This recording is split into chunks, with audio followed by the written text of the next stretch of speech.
Hi everybody, I'm Bill Sanders and this is Watch Art Sci, the art and science of watch collection. Today we're going to take a look at Evgeni's unique collection because there's so many choices I think that are very unique and very interesting ones that Evgeni has. Now the first one is the Longines flagship. And this is the original one, and it's one I'm not that familiar with really. He mentioned it comes with an original loop, so I guess they shipped it with a loop, which is nice. And it has a date up at 12 o'clock, which is a little unusual. Usually you find them at 3, 9, or 6. But it's time only. Well, no, it isn't. It's date and time, and then at 6 o'clock is a subdial. And you can see in the back it's an automatic with the big old rotor there for it. Now, this next one is a very, very interesting looking and unique looking Omega Constellation.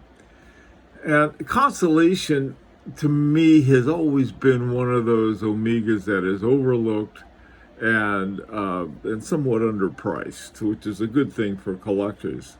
And this one is especially interesting. It talks about a C-shaped case, and it's, in a way, it reminds me a little of a turtle, but not exactly. The indexes seem to have lightning bolts. I was trying to figure out the numbers around the index, around the case seem to be these little lightning bolts, and they seem to be in different places. Like there's none at 9, but there is at 10. I don't know. It's the whole watch itself is extremely interesting, and then it has a pie-shaped crystal. This is something you don't see too often. In fact, I've never seen one before this, and so you end up with a really very unique watch in this particular Omega Constellation. It also is chronometer certified, which is you end up with a more accurate watch with that. So this is this one that over at 3 o'clock you have the date window over there. Interesting looking watch. Now, to me, the most interesting watch in the collection is this Riccata Coniferous number NOS.SS. The SS, I think, is simply for sterling silver. Not sterling silver, but stainless steel. This has 2 dials. The yellow one is the sun, and the bigger one that's empty is the moon. And these are used for your hour and minute hands. And so the big loop on the sort of a silvery looking loop and that orange looking sun go around. And then at 12 o'clock, it's sort of like an eclipse where the moon and the sun come together. And it's sort of a neat way to at a glance, to know that it's either 12 midnight or 12 noon on this. Never seen this watch before. And I really think it's a very, very cool watch. Movement-wise, it's fairly simple. It's you have a stacked at the bottom, you got your hour, and then stacked on top of that your minute. And then on top of that is a center second. But what they've done with the dials makes it really fascinating watch, I think. Now, this next watch, the Opium 786, is not only one of my favorite in this collection, it's one of my favorite watches, period. Mainly because of the company. Opium, the thing that I respect the most about any watch company is a watch company that gives you all of the information about their watches. Opium had now their latest one. I know that they've been using Butenlanen and Kalin watch cases. I think this one is too. I'm not positive. The hands and the dial and everything else are very reminiscent of Kari Butenlanen. and it's the CNC guilloche in the middle of the dial. It gives it. It's not the same, I guess, as of what Rose machine or whatever they call the engraving. It's not the same as stamped, but it gives just a little more depth, I think, as a guilloche. This particular watch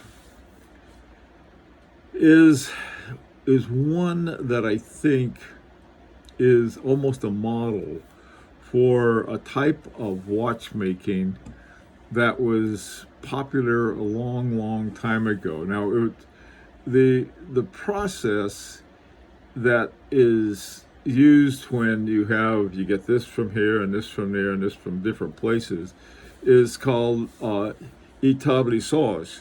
And établissage is picking out different pieces. Now, if you sort of expand that, what you have with Opium is that you have, I think, they get the movement, and this one is from Techno Time. I'll say something else about that in a second. And then the movements from Brutenlanen and Colin, and then there's a Spanish band company that they use, and then the dials. I'm not sure whether they do the dials or they have part of them done elsewhere. But what they put together is really a very, very interesting watch. None of the things, except perhaps the dial, even the hands in some cases, they make their own hands that have a unique shape to them. And one of the later ones they did. But this one is what they've accomplished, I think, is really neat. And it's also very affordable. So this watch, I think, is a very good choice. The Opium 786 is my favorite of the ones they have. I think they have like 3 or 4. They all sell out, and I'm not surprised. This one has 2. I was looking at it, and it's sold out. So very interesting watch. Now, the Technotime movement, Technotime went out of business, and they were bought either by, I think they were bought by the Festina Group somehow. And the Festina Group owns Soprod, and Soprod is a movement maker, and there's a sort of a factory of sorts that's owned by Festina that uses a lot of technology in their movement making. And so what you have, you can take any movement, and their materials that they have can replicate it, so that they can, with if they bought Technotime, they certainly can do that quite legally, and also add some different flourishes to it. Now, if you look at this is basically 3 big bridges, I guess, plus a very sort of almost invisible balance cock on it, and it just, I mean, it is not something that Opium has developed, but they did, in the sense that they had the movement set up in such a way to give the watch a very interesting texture to it. So Opium is something I think that is really worth looking into for just about everybody. Now this one, the Balm Atmosphere Balmatic Chronometer Blue, this is an interesting watch. Balm Atmosphere is owned by it's part of the Richemont group. And what they decided was that all of the movements and all of their watches should be developed in-house. Now, in-house has expanded a bit because Richemont has a company that's called Val Fleurier, and Val Fleurier makes the basic movements, and they make them for ones have been used, I know, in one Vacheron Constantin, I think, and also perhaps Piaget, Cartier.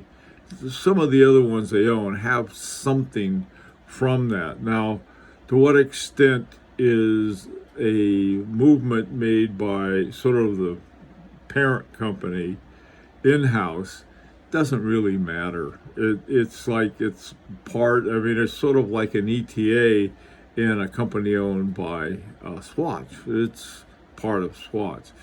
But the Balmatic was worked with the people at Balm Atmosphere to make it their own somehow.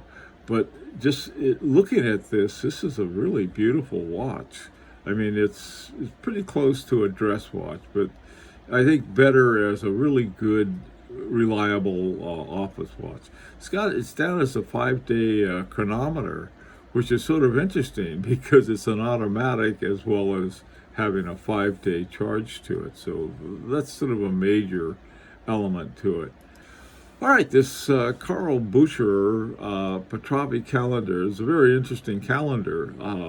It has a peripheral rotor, which is I like because and I didn't get a picture of the back of this, but if you can see the back, a peripheral rotor will keep out of the way, and so you can take a look at it. Also, too, it serves to keep out of the way of any other kind of gearing that you might have back there.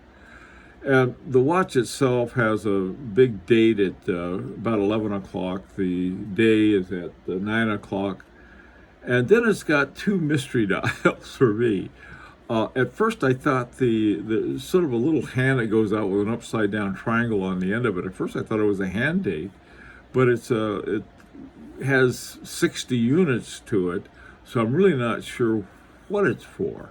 And then again at 6 o'clock, there's another wheel, some kind of date wheel or data wheel on that.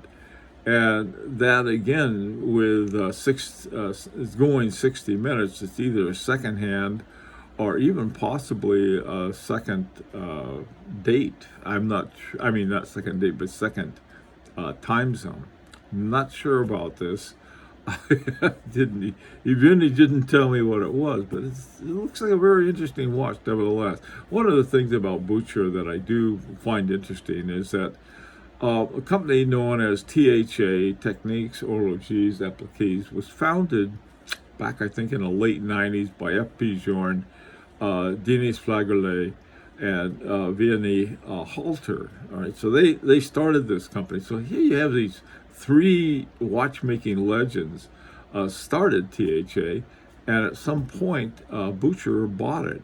And I'm not certain to what extent the movements for the Bucher watches are made by THA. If they are, that makes the movements even that much more interesting.